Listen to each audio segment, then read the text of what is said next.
Did you know that you cannot copyright your beats? Your beats are not copyrightable. And if this sounds wrong to you and you disagree with me, it's probably because your beats are trash any damn way and you're ugly and old. Now you know how I feel every time I disagree with someone in my comments section. So I've been making beats for a long time. And the basis to making a living in the music business is understanding copyright. Copyright law is changing. We got AI coming. That's going to change copyright definitions. There's that whole class action lawsuit going on. And then as all that's happening, I'm still getting comments like this. Since when can you copyright beats? I should be screaming this because it's all caps lock. You can copyright written music, perform music, music scores, and musical patterns, but you can't copyright a beat. Come on, that's Music 101. Here's my issue. I didn't go to college for being a moron online. And so I missed Music 101. So there were people commenting and say, of course you can copyright a beat. What are you talking about? Here's what you can't copyright. You can't copyright drum patterns. And there were people pointing out that this guy's confusing a drum pattern with a beat. We need to talk about this because it is actually interesting and more complicated than even I thought it was years ago. There are two ways to interpret his comment, right? Number one, he's just old. He just got on the YouTubes. Maybe he's one of those people that thinks tomato ketchup is spicy. And he doesn't understand that language and semantics change over time. For example, tell somebody you're building a network 100 years ago. They would interpret that very differently today. If you're saying, hey, I'm building a network, people are like, oh, yeah, okay, cool. Yeah, so you just bought a bunch of computers and 100 years ago, computers didn't exist, let alone networks of computers. However, that word network still existed because language is alive, it's growing, it changes with society. And there are a lot of people who claim, well, you got to stop using the word beat to describe an instrumental, even though we've been using the word beat to describe an instrumental for decades. They remember a time when beats meant simply a drum sound. They remember a time when you could buy milkshakes at the Walgreens and women couldn't vote. So that's the first possibility. The second possibility, which is less likely, I think the first possibility is the correct one, that he just doesn't like the evolution of language. But the second possibility is that he knows a beat refers to an instrumental and he's just being loud and wrong. And there are a lot of people out there, believe it or not, who think that a beat isn't copyrightable without lyrics. The same people that, say, well, producers who compose beats, they're not considered songwriters because they don't write lyrics. These are the people who enjoy a nice bowl of lead paint chips with a splash of cold Drano for breakfast every day. God bless them. So let's just give this guy the benefit of the doubt. He believes that a beat is just a drum pattern and not a musical composition. So what he's saying is a drum pattern is not copyrightable, right? Well, he's still wrong. Let's focus on the obvious. Every piece of recorded music entails two separate copyrights. The recording, which is the actual recording of the song, and then the composition. Right now, we're going to focus on the master recording. I just want to share this beat with you. This is kind of crazy.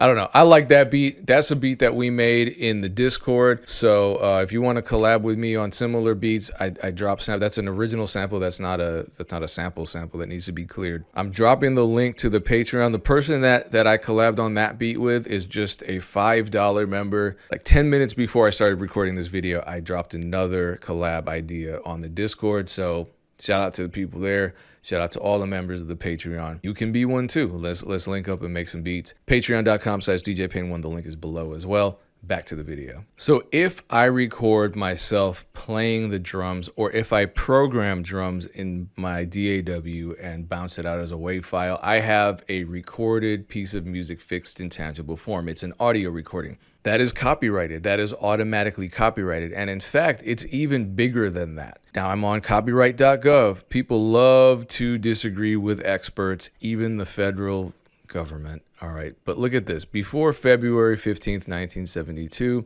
federal copyright law did not protect sound recordings. Well, it's good that we're in 2025 right now, because all sound recordings created after January 1st, 1978 are automatically protected by copyright. All sound recordings. A sound recording is considered created when it is fixed in a phonorecord for the first time. Neither registration in the Copyright Office nor publication is required for protection under the present law. Now look at that. What it says is all sound recordings.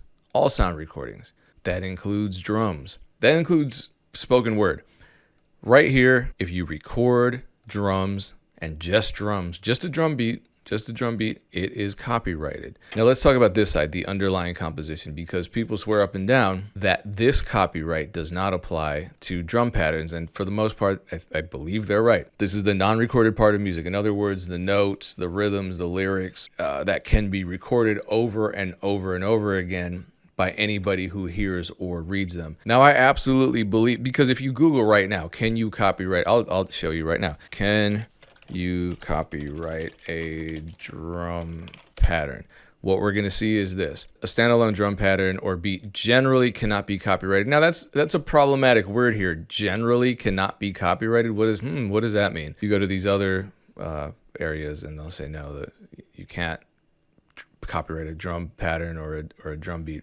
Now, what changed everything for me, because I used to believe this, I was like, there's no way you can't copyright a drum pattern. It's just impossible. What changed for me is the Fish Market lawsuit. This started going down a year or two ago, and this is an article from April of this year. I'm going to show you another article that's recent. There's actually, as I'm recording this on September 26th. There was something going down in court with regards to this lawsuit. So what went down was two dance hall producers claimed that they invented the signature rhythm that became the entire genre of reggaeton, right? And so what they ended up doing was creating this lawsuit to sue hundreds of recording artists for thousands, if not tens of thousands of songs. When I first heard that, I was like, there's no way this lawsuit's going to go anywhere because you can't copyright a drum pattern. As you can see on World Music Views article, the defendants argue against Steely and Khalevi by saying that the beats, the rhythm, lack originality and copyright protection. And they go down to talk about how, this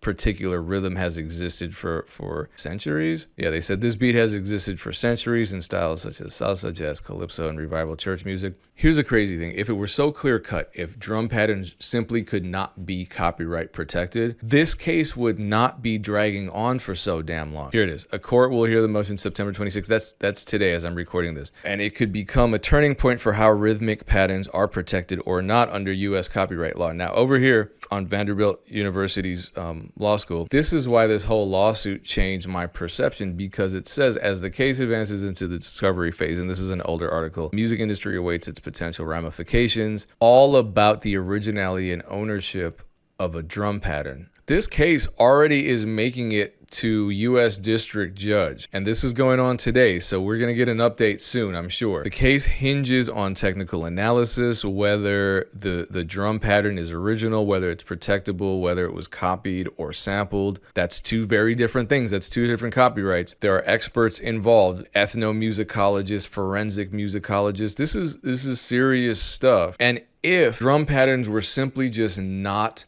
copyrightable, this lawsuit never would have happened, and it certainly wouldn't be progressing as far as it's gotten. This whole time I thought you couldn't copyright a drum pattern. Now I'm learning that maybe you can. What's going on? So I read this article by a Canadian researcher, and I'm not going to get, this is all case law, and their interpretation is that it is clear that as per US and Canadian copyright laws, a drum pattern or groove that exhibits a certain degree of creativity and skill and judgment and is also transcribed as musical notations may be considered original and therefore be entitled to copyright protection. Basic percussion patterns or basic rhythmic beds are not entitled to copyright protection. So when we go back to this Google search where it says standalone drum pattern or beat cannot generally be copyrighted, then this is the exception, which is to say that yes, some drum patterns can be copyrighted.